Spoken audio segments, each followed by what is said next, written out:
Welcome to Just Asia, NHRC TV's weekly human rights program. These are the headlines. Hong Kong human rights at lowest point since 1997, sets Amnesty report. India's NHRC only asks for compensation in rape and assault by police officers. President Duterte says he will consider martial law in Philippines. Thai activists cannot meet educational needs in prison. Government to select new human rights commissioners in Indonesia. Urgent appeals from Pakistan. Welcome to NHRC TV's Just Asia. I'm April Wong. This week's episode of Just Asia begins with Hong Kong, which, according to Amnesty International's annual report, is seeing human rights at its lowest point since 1997. Authorities have failed on many fronts to protect the city's rights and freedoms, the report said. The report doubted whether the safety of Hong Kong people is sufficiently guaranteed, citing a lack of official engagement with the disappearances of 5 Hong Kong booksellers detained by Chinese police for selling controversial political books to in mainland China. The report came after 2 young lawmakers, Nathan Law and Joshua Wong, were attacked during and on their return from a trip to Taiwan. Law, now Hong Kong's youngest lawmaker, said he was jostled on Sunday night by protesters at the city's international airport on his return from a speaking tour to visit pro-democracy activists in Taiwan. 2 people were arrested after anti-independence protesters threw liquid in his face and tried to attack Law. I don't think that I, as an elected representative, should be subjected to physical attacks, Law said. They couldn't even guarantee the safety of a lawmaker. The Amnesty report urged the Hong Kong government and civil servants to make defending the rights of Hong Kong people their first priority. Amnesty also cited an interpretation by Beijing of Hong Kong's constitution last October, as calling into question Beijing's promises that the city would maintain a high degree of autonomy. In India, after the National Human Rights Commission found evidence of Chhattisgarh police having raped and assaulted at least 16 women, the human rights body merely served a notice to the state government asking why the women should not be given compensation.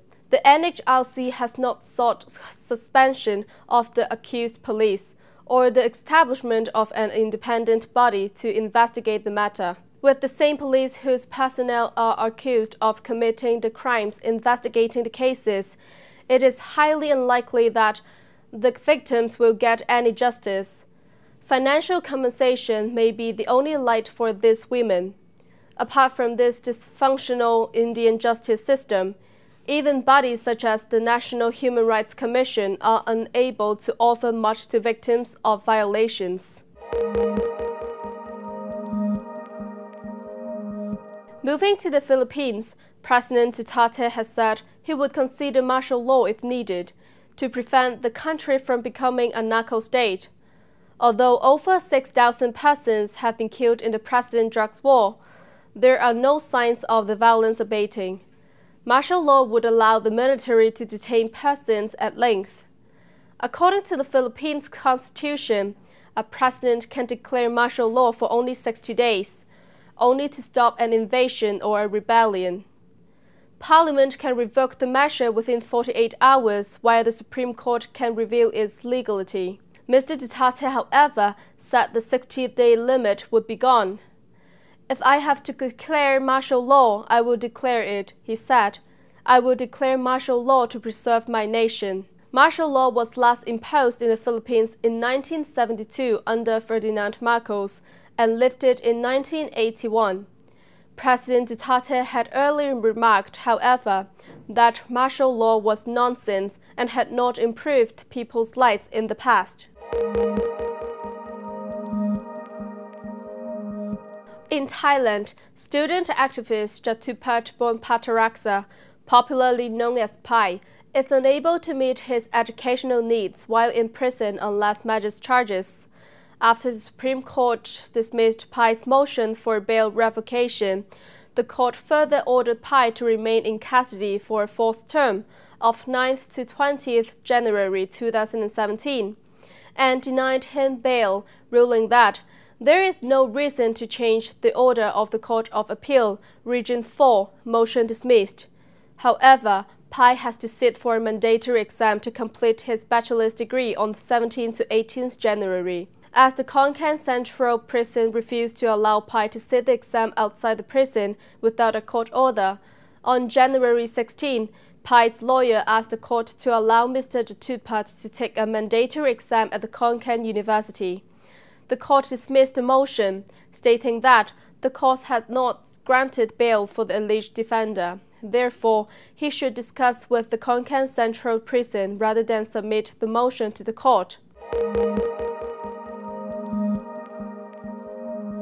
In Indonesia, new commissioners for the National Commission on Human Rights will be selected this year by the government for the 5-year period of 2017 to 2022. Prior to selecting new commissioners, though, rights groups urged the government to address various problems affecting the performance of the human rights body, which has been very poor in the last 10 years. 3 main factors weakening NHRC's performance are the lack of political support, inadequate human resources, and bureaucratic culture.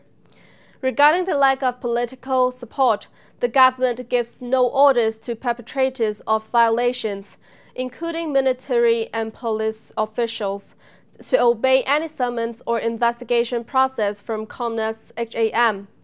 As for human resources, most of the commissioners are former government officials or retired police or army officials. This circumstance greatly affects their performance. Civil society urges the government to address these problems before selecting new commissioners, to ensure that the National Commission on Human Rights is an effective body able to protect human rights.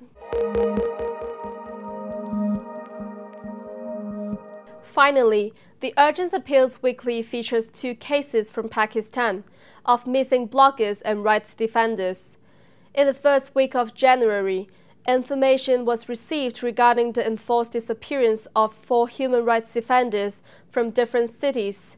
They were 2 bloggers, a writer, and a professor.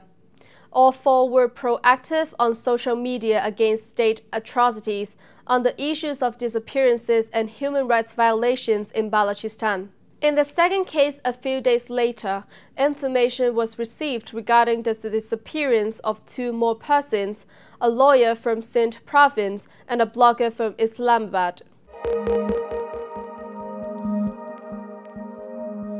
That is all for this episode of Just Asia.